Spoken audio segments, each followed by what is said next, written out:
Ostatak televizijskog programa, poput parade, izgleda potpuno nadrealno. Ordinary day we have only one channel, but on Sunday and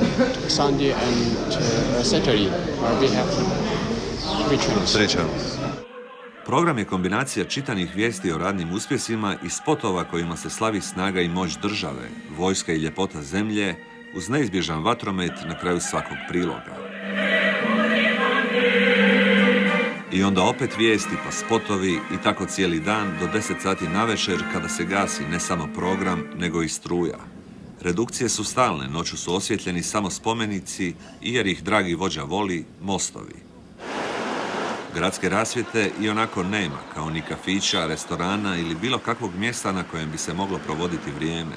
I tada u stvari nastupa službeno državno povečerje. Uz jednu radio postaju postoje i dnevne novine koje se ne mogu kupiti, nego se dobivaju na radnom mjestu. U Sjevernoj Koreji postoji nekoliko dnevnih novina, na državnoj i na lokalnoj razini su iste. Dakle, to su glasila države i radničke partije.